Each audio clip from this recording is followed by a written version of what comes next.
welcome to the press conference of the SSL Finals 2017. This is the SSL Finals number 5, so it's one more step, but also a big achievement for Star Sailors League that was born from sailors. And we're here today with 25 amazing teams that are fighting their way out there to Saturday. So, thank you for joining us. We had to choose some of the 25, actually some of the 50 sailors that are out there. And for many different reasons you were chosen. And I would like to thank you for accepting and start with Freddie. You left the Star some years ago with a gold medal, and now you're back after an America's Cup campaign. And what brings you back, and how does it feel? No, it's just wonderful to be here. For me, the Star class is something very special, and I just love that kind of sailing. And you know, to have all those guys here and sailing against, you know, the best sailors in the world in the Starboat, for me, is just really unique. And I feel a bit rusty. 3 years I haven't been in the Starboat, but it's, you know, it's good to be back. And I don't know, you see the potential in everyone, and it's like you're out there and you don't really know where. You've got to almost follow other guys because all the guys sail the right way, basically. Yeah. So it's a tricky one, you know. Yeah. So it's but yeah, it's lovely. You can't rely on others' mistakes because they might not come, right? Exactly. But where do you find the motivation to be still on a Star, which is quite hard boat and very tiring and very physical? I mean, after you win it all, you win the biggest achievements, which is the gold medal.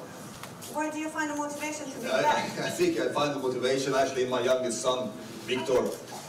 He wants me to go star sailing because he knows I do better than the other classes. So I think that's the reason.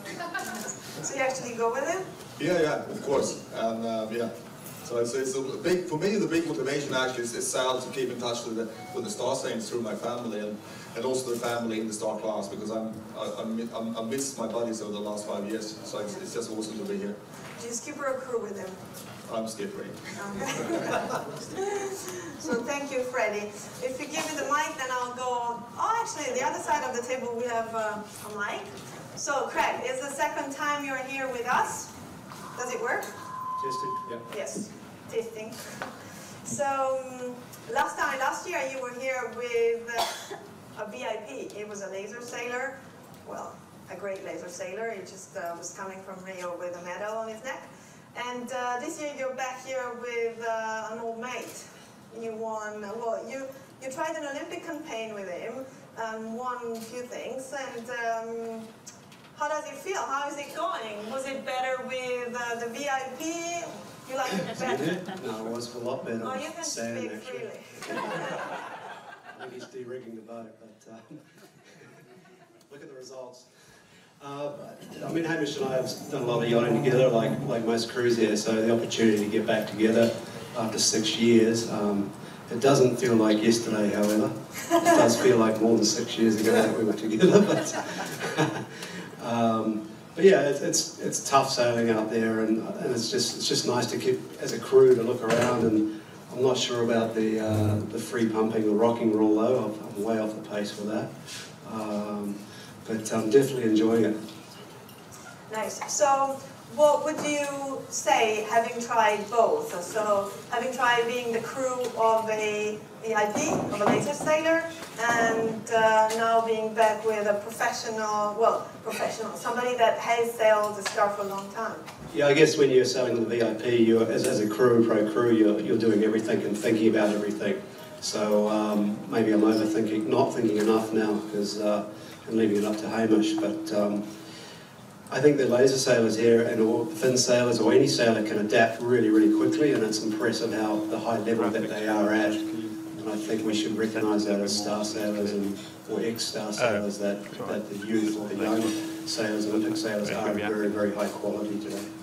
So what do you find difficult for this race? Is it rocking, the pumping, or? Yeah, it's really, if you haven't been in the boat together for a long time, it's really getting the rhythm or the tempo going. Because if you get it wrong, you're fighting against each other, and obviously making the boat go slower So I would think it would take a few weeks to get that rhythm right and that tempo right to make it worthwhile. Well, you can stay here. Nobody's kicking you out. You can stay. So, Frida, or Free to Clean. Well, first I would just like to say to Facebook, if they're following, that they can ask questions. And when we're finished with this, we can go to Laura and she will pass on some questions from the viewers. So Frida, same questions to you. So you've been sailing the Star for a long time. Like you like to say, you're a Star Crew champion. No, legend, sorry.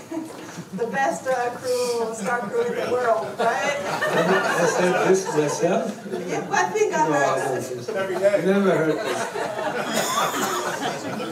this.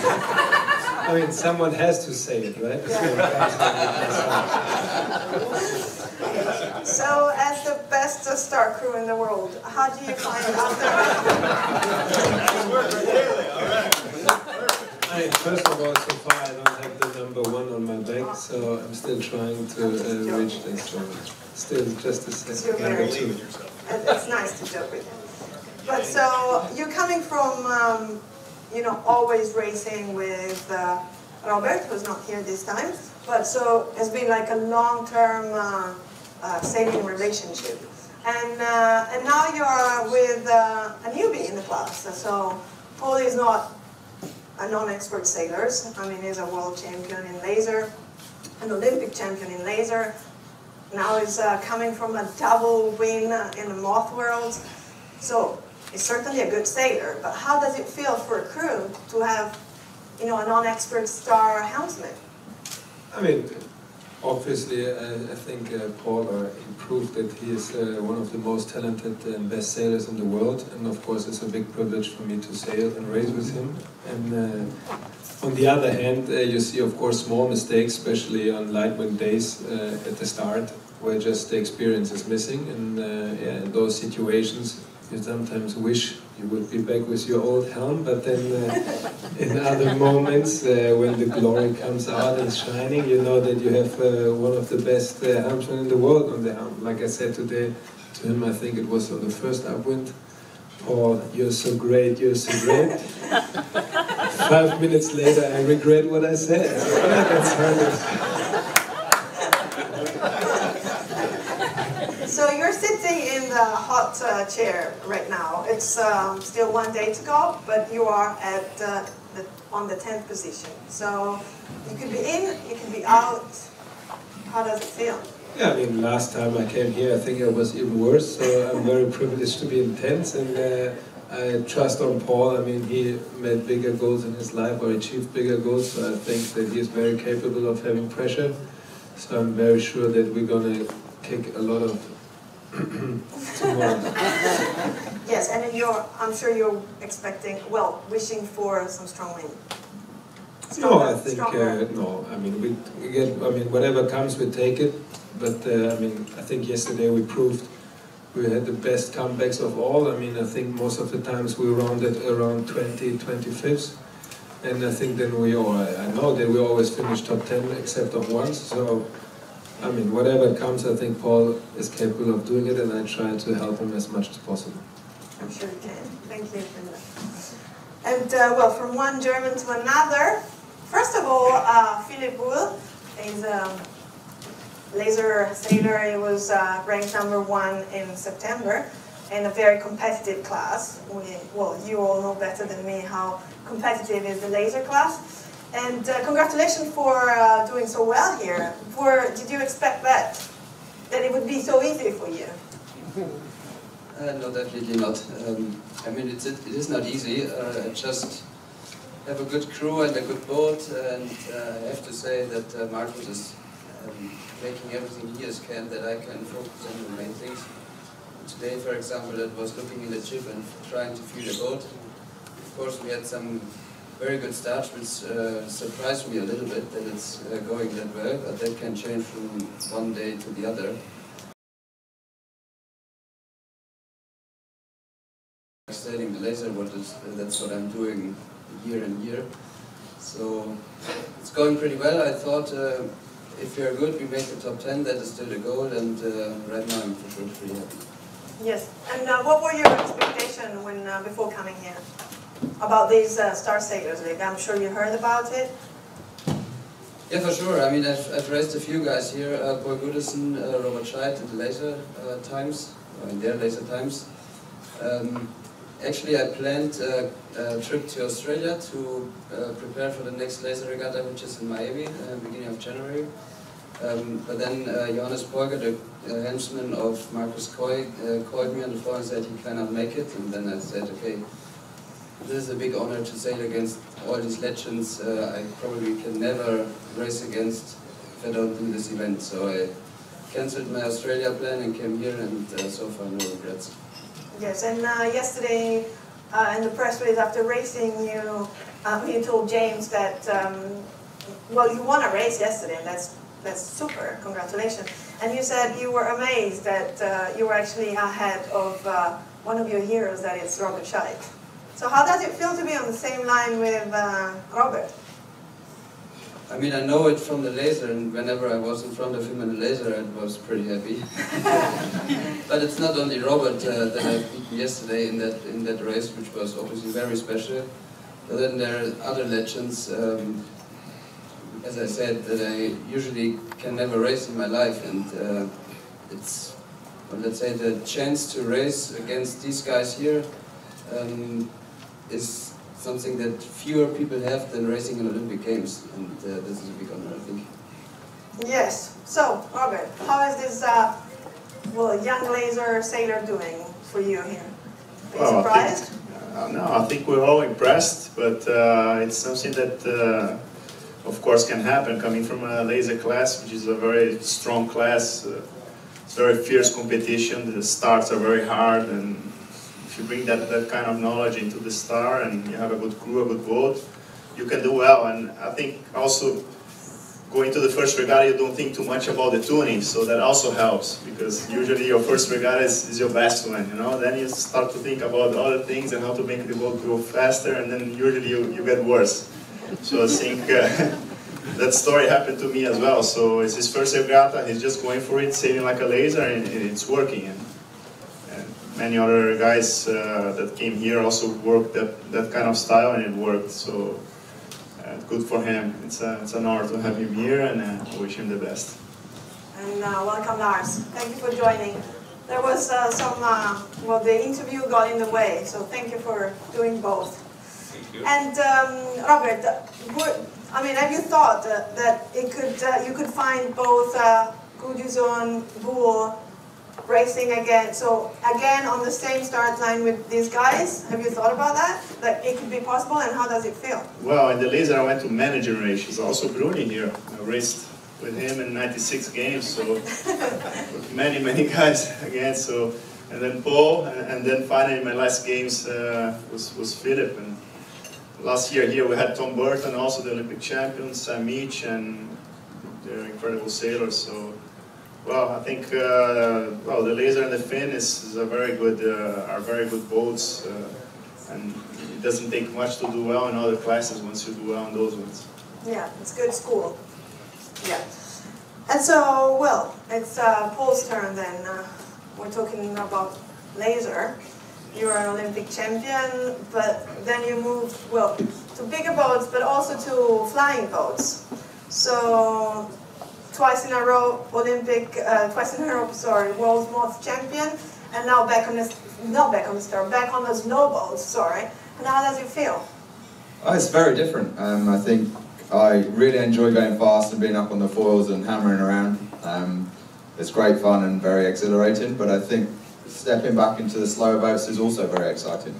It's much more about the close contact, and all the boats go in very similar speeds, and you make a decision. And you have to live with it for a couple of minutes before you get the chance to make another one. So it's, for me, it's super exciting. It's very interesting, and it's great to be racing against all these guys here. I was going to ask you, how is it to fight back against Scheid? Yeah, me and Robert have raced against each other a long time. I was frustrated he pipped us over the finish line in the two races the first day, and I haven't really seen much of him today, so I'm not quite sure. So you won twice the Moth Worlds, and do you have any plans on winning the third one? That would be great to try and win a third one. Still working a little bit on my schedule. The Moth Worlds are quite early in March next year, but if the opportunity comes to go and try and win another one, I'd definitely love to go and try. Yeah, one sailor I know for sure is trying at this next Worlds in the Moth is Kekko, Francesco Bruni. So you plan to go and try your luck in the I really Moth? hope that Goody doesn't show up. Yeah. So why the Moth? Say again? Why the Moth? The Moth is great fun. I always loved sailing at 360 degrees from small boats, small boats, big boats, slow to fast. I love everything of it. So the Moth is really the one I love the most now. But the Star is coming back with me a little bit, especially today. Yeah, exactly. I was going to say winning today might have, brought some love back. Yeah, well, I've always liked wind on every boat I sail. Back in the Laser in '96, '94, whatever it was, and any boat, I feel I have a little bit of an extra feeling like wind, which probably I'm missing a stronger wind. So today was a little bit of a confirmation of that. Yeah. So we hear a lot about America's Cup. The new one is coming. One team that is for sure confirmed is Luna Rossa, is a challenger of record. And, well, you're in the team, so can you tell, what can we expect from the next America's Cup? It's going to be very exciting. I think everybody, all of us, we all looked at the presentation of the new boats, and we were all impressed, I guess. It's going to be very exciting, very special boats. On the computer and the numbers, they are showing good potentials. Yeah, we can only speak about potential. But were you part of the discussion in the boat? Oh yeah, I did design myself.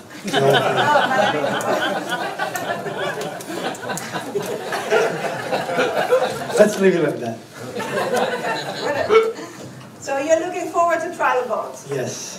Yes. Okay. And Frank. Hey. America's Cup. You just finished one, and you've done it all in sailing, like many other guys here on the table. But what particularly has this America's Cup brought to you? What are you going to remember in 20 years? Yeah, it's a big achievement to be on the start line of America's Cup with a team behind me. It was a lot of work, was very intense during 2 years. We start later than the others team, but we achieve a good race, not enough for sure, and it's exciting because we would like to continue with this good experience. I think in France we have many good sailors, many good engineers and designers to go together, but we miss many times money to start with the others team.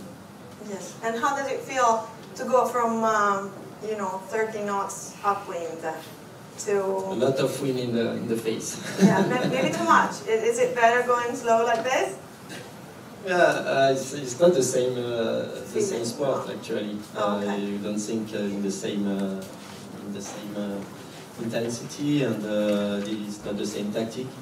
But anyway, it's interesting. Even with the slow boat, there is never a big gap between the boats, and the positioning is very interesting. With a big multi-hull, very fast, there is not the same contact. Yeah, there might be big gaps. Yeah. Yeah. Okay, thank you, Frank. And well, it's the first time for Lars Graal to be here also. It's not the first time on a star boat. You won the World Champions a couple of years ago, and you almost missed it for a little bit this year in Denmark. We were there with you.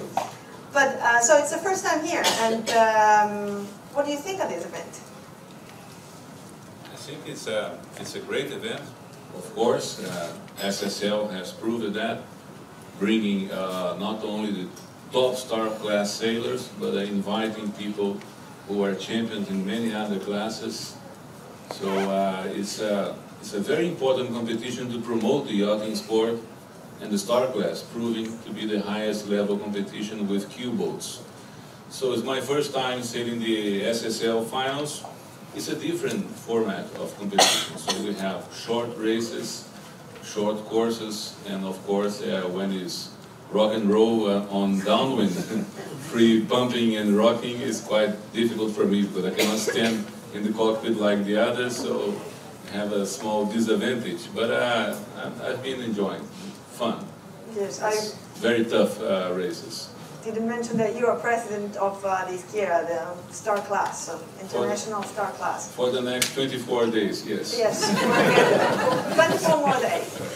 And about this pumping and rocking, your wife Renata told me today on the boat that when you start the upwind, you actually say, oh, now I'm going to rest. Yes. Right? Which is We're actually able the to opposite. rest upwind and then to be burning downwind.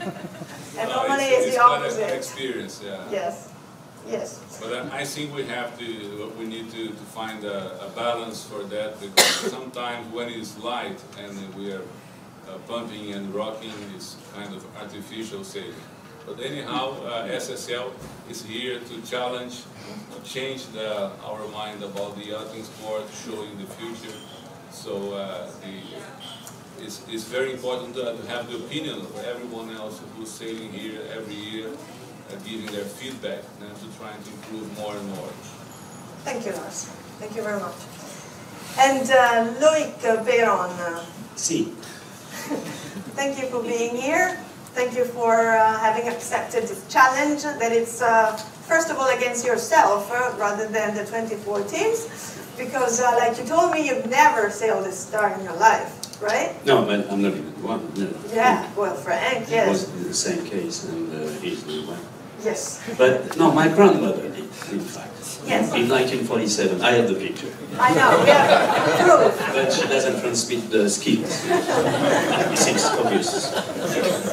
But that's interesting, yeah. we thank you also because you being here, like we can see, brings a lot of sunshine on the table, on the competition.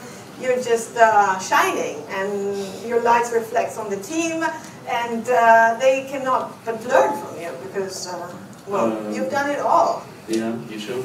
Yeah. No, I'm quite impressed by being here in the middle of those guys, you know. And that's the proof that the skills is not linked to the size of the boat, to the length of the race or whatever. And that's the beauty of our sport. Mm-hmm. We can express our skills anytime, everywhere, around the cans or around the world, and a few of us did that alone or with crew, and that's the beauty. And in my case, and Frank is a bit like that, we have the chance in France to jump from one support to the other. Very extreme. So, and in my case, that's not the result which is important. Doing the mock worlds against Bruni and Woody. Oh, that's true, you were there and also. And Freddie, yeah, and Freddie. done two of them, and that was very nice, even from the back. That was very nice. Which is very nice also here. And, really, no, from the back, that's a nice view. Yeah. I said that twice. Yeah, all right. And what have you found out there? What have you found out there? Sorry. That's the boat. That's right. Americans. That's what you say. Americans. Well, I know the back of France and America. So. No, then, you know, I'm really happy to be here. Thank you very Yes. much. What have you found out there? Have you found something that we haven't seen? In terms of you know, the other teams and how the racing is managed and the format, and I mean. I think that the main thing is that sometimes it's a bit too long for me. Mm-hmm. That's funny. You mean the full race? Oh, yeah, Yes. that is funny. It's not because it's slow, but yeah, there are some other contests like that. We used to do many 30 years ago, 25 years ago in France. That was the Clairefontaine Trophy. We were talking about that with Paul, and that was interesting too. That was same kind of stuff, but on multi-hull. You could do that too. Yeah. That's another story. But on a star, for sure, it's marvelous. Everything is precise, needs a lot of finesse, and I'm not assez fin. All right, next one, the boss. Yeah, just tell me if you American. like the pumping. The Just as pumping. much as, Alors, no, hopefully, alors, we all know that's a crew story, yeah? First of all. Yeah. Oh yeah, it's a cruise. Yes, and especially in my case. So Yes. first of all, you need to put on the main. Yeah. Not only pumping, at least upping. Yeah. Today that was perfect. I've done it on my own. But since the beginning, Pascal is helping. That's not the way he was supposed to do that. But I said, you have to do it. You have to compose with what you have. And you have me, sorry for that. So now he's doing well, I should say. Yeah. Okay, thank And you. pumping, yeah. Yeah, I'm a bit pumping like is- Lars, yes. That's when you are pumping the wrong way, it's worse than doing anything. So Just don't do it. yeah, just don't. Thank you very much. Thank you. Thank you. And now we're with Paul. Paul, you've been with the Star Sailors League since the beginning, so this is our 5th edition, but I believe it's your 5th edition? Or you I think I missed one. You I think it's missed my one, 4th. yeah. But you were here the first year, Yes. right? And so, have you seen any changes since 2013 to today? Well, there's a lot of changes for sure, and I think one that we are all commenting on is very noticeable is the depth of the competition. It's gotten better and tougher every year, and like others have said, I mean, I'm very honored to just be here and be invited and be out on the racetrack with these guys. They're all champions, and I think the SSL is doing a fantastic favor, or anyway, for us it's a big pleasure to mix laser gold medalists with Star World champions, Volvo Ocean Race winners, America's Cup champions, around the world record setters. You know, there's no other event like this in the sport of sailing, and even the Olympic Games. I mean, you have the star class, you have the laser class, you have the fin class, but here we have gold medals from every class, and it's really unique. It's a great opportunity. And I think hats off to Michelle and the entire SSL crew for the vision, and look forward to many more years of this. Yeah, so the next question would be, what do you see in the future of the SSL or this kind of competition? Do you see it going forward? Well, of course I see it going forward. As Michelle laid out the other evening, we had a big meeting with all of us, and the goal is to have 4 Grand Slam events during the season and the SSL final at the end of the season. There's a lot of effort being put into the logistics of that, boats, bases, venues, and we have a very, very good base after 5 years, and I think 5 more years and this is going to be the pinnacle event in the sport of sailing. Oh wow, that's great, and let's hope it's that base. And how about your sailing here? It's going very well. Pleasantly surprised. I try to get Shirley on my boat as much as I can. I've realized that if Shirley's coming to your boat, that's a good sign. Yeah, pleasantly surprised. This is so far it's going well for me, and it's really fun to be back with Phil. Phil and I went to Athens Olympics together. We got 5th. Big effort though, 2-year campaign, 2 or 3 years. A lot of energy goes into that. And I guess I'd say one thing is that, for all the public out there, it's just impressive how much energy a guy like Paul Goodison would put into that gold medal that he got in the laser, or Robert Scheidt with all his medals, or Torben Grail with all their medals. There's so much effort and energy. There's a lifetime of effort, passion, commitment. There's a lot of things you got to give up to be that good. And then for us all to come together and race on the same racetrack together in really the only boat that is the great equalizer, because we can equalize our different body weights and our different skill levels. A lot of these crews are fundamental in, Friedhoff is fundamental in Paul Goodison getting up to speed fast. Paul's obviously a great sailor, but there is something to the starboat. So anyway, I just want to say that I really appreciate being able to be in a race with all these guys who put a lifetime of effort and commitment into being who they are and as good as they are at the top of our sport. And it's just, these are the good old days. Yeah.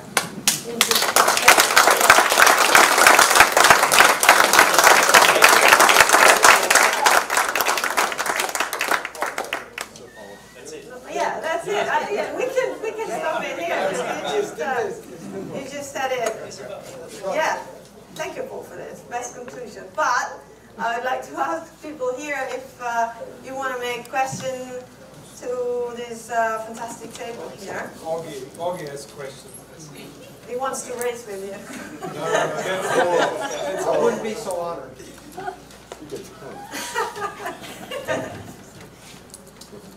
Yeah, so trolls. Can I steal a mic?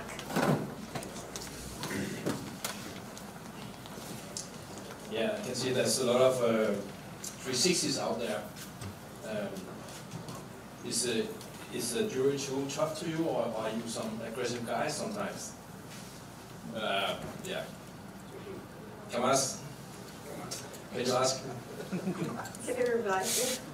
Who had the most penalties today? We should ask this way. I think everybody out there is quite aggressive. We're all very competitive, coming from all different backgrounds. Everybody's pushing quite hard to try and win, and especially for some of us newcomers to these boats, the manoeuvres don't go as smoothly as you would sometimes desire, so you do make mistakes and you end up having to do penalties for them. But are the jury tough enough to you, or are they? I don't think we've seen much of the jury this week, so I don't know. Anybody else? I think he means the umpires, right? Yeah, oh, sorry. Yeah. It means the umpires on the water. They're calling the right ones, right? Yeah. It's British. I mean, we're not stupid, and I mean, they're watching us, so we don't say something wrong now. They're doing a perfect job.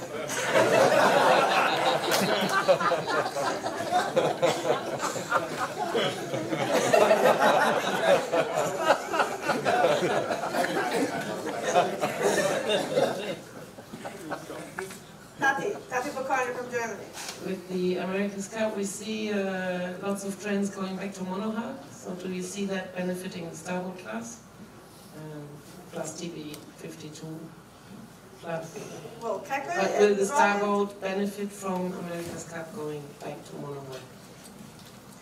Robert and Kekko are doing TP now. Anyone being involved in the next America's Cup? Yeah, Kekko for sure. I'm looking around. There's more. I think there's more than you. Yeah, I think, well, it's obviously a good change for us. We've been decided to go back to monohull, but they are very particular monohulls. They are not like the Star. I mean, they will be different, trust me. Yes, but they are not like the TP52 either. And no, that's true. But I think what will benefit, the idea behind it is that it will benefit the sailing world in general. So that's why, and it was not, I don't think it was an easy decision, but it wasn't. I only designed the boat. I didn't take the decision. Oh, sorry. And I think the decision was made after some months of thinking and making a little bit of a research behind it. But I think what will benefit will be the foiling boats. If you sail a foiling boat, you will have some advantage for the America's Cup. Anyone else want to say something about going back to monohulls, even if they're different ones? No. Next question. Yeah, so do we have any other question, or do we have some from Facebook, Laura? Not many questions from Facebook. Yeah, that's a success. So then it's time for a beer. Okay. Oh yeah, Digby has a question. Okay, there is one. I've got one, just one to Frank, if I may. Frank, what are you working on? Because you've done all these incredible things. What projects are on the horizon for you in your world of sailing? The project for the future for me? Yes. The question? We try to launch a new Team France with the next America's Cup. Monohull, but it's almost like a multi-hull actually. Your monohull, your shoes. And in the next 6 months we have to find money, so it should be hard, but it's our goal for now. And otherwise I sail with the last week with Grand Populaire on a big trimaran foiling offshore trimaran, and also I did some races with NACRA 17 of Formula 18. So I stay on the water. Going this fast. is good. Fast, yeah. Cool. Thank you. Yeah, so we have Michele Tognazzi from Italy. Yeah, we have a lot of talent here on this table, foiling our champion, America's Cup sailors, round the world race winners. I'd like to ask Frank and Loic about their feeling to stay in a close 1 mile length upwind, downwind race course compared with your big round the world races or records, both. The big difference is we can sleep in a hotel in the night. This is not bad, actually.